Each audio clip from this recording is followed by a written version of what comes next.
Assalamualaikum warahmatullahi wabarakatuh. Perkenalkan, saya Krisna, mahasiswi Stikes Dharma Husada Bandung, program studi Diploma 3 Kebidanan.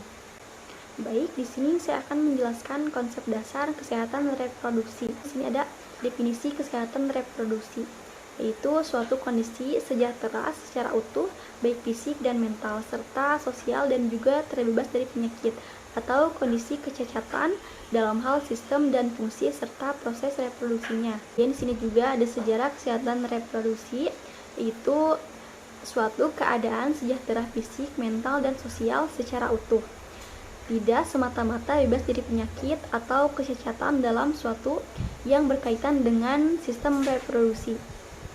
Kemudian di sini juga menurut WHO, kesehatan reproduksi adalah suatu kesempurnaan fisik, mental, dan kesejahteraan sosial, dan tidak semata-mata ketidakadaan penyakit atau kelemahan dalam segala hal yang berkaitan dengan sistem reproduksi dan fungsi serta prosesnya. Di sini juga ada tujuan kesehatan reproduksi, yaitu melakukan pelayanan kesehatan reproduksi terhadap setiap pasangan yang diberikan dengan komprehensif, terutama pada remaja, agar remaja tersebut dapat menjalani proses reproduksinya dengan sehat dan bertanggung jawab, juga terbebas dari diskriminasi dan tindak kekerasan. Itu peraturan pemerintahan nomor 71 pasal 51 ayat 3 tahun 2014. Kemudian di sini juga ada tujuan umum, itu pelayanan kesehatan reproduksi dapat diberikan secara komprehensif terhadap setiap perempuan yang meliputi kehidupan seksual serta hak-hak reproduksinya. Kemudian tujuan khususnya, yang pertama, meningkatkan kemandirian seseorang perempuan dalam memutuskan peran dan fungsi reproduksinya. Yang kedua, meningkatkan hak dan tanggung jawab sosial seseorang perempuan untuk menentukan kapan ingin hamil, berapa jumlah dan yang diinginkan, atau jarak kehamilan.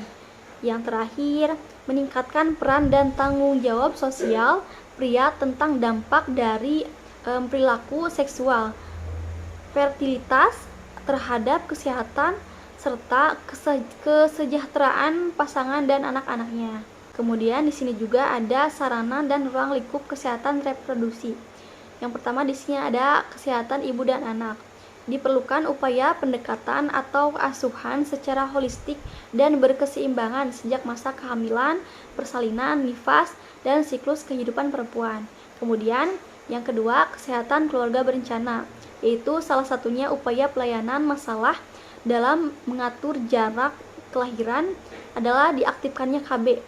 Hal tersebut diterapkan karena negara Indonesia berada di urutan keempat dengan jumlah penduduk tertinggi di dunia setelah negara Cina, India, dan Amerika Serikat.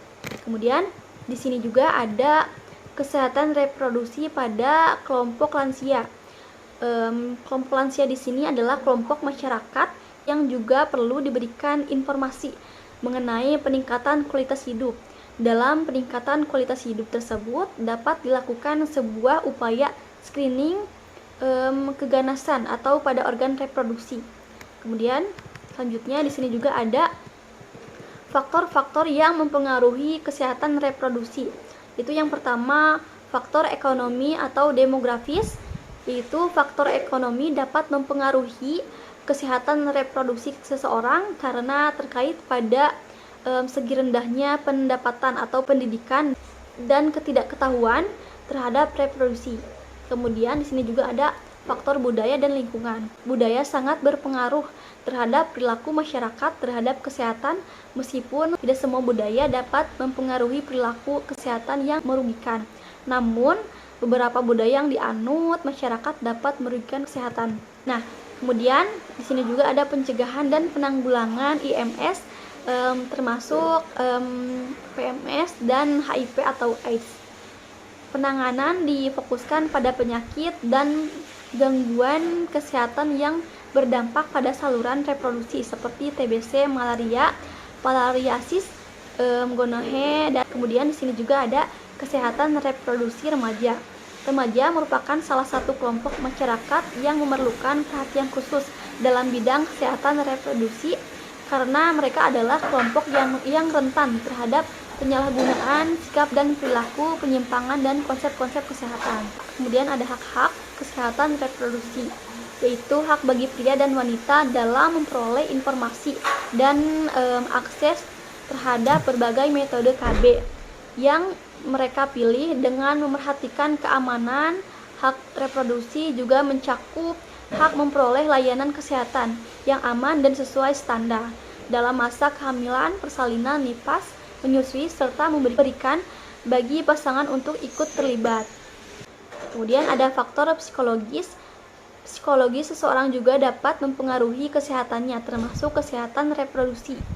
Hal tersebut terjadi karena adanya ketidakseimbangan hormon dalam tubuh yang mengakibatkan seorang dapat menjadi stres atau rileks. Kemudian di sini juga ada faktor biologis. Faktor biologis seseorang yang dapat mempengaruhi kesehatan reproduksinya seperti jumlah kromosom, hormon, bentuk dan fungsi genitalia internal dan eksternal. Tidak sesempurna atau biologis juga dapat berdampak buruk terhadap kualitas kesehatan. Kemudian misalnya seseorang mengalami cacat bawaan sejak lahir seperti gangguan saluran reproduksi. Mungkin cukup sekian presentasi dari saya dan penjelasan dari saya. Mohon maaf apabila ada kekurangan. Wabillahi taufiq wal hidayah. Wassalamualaikum warahmatullahi wabarakatuh.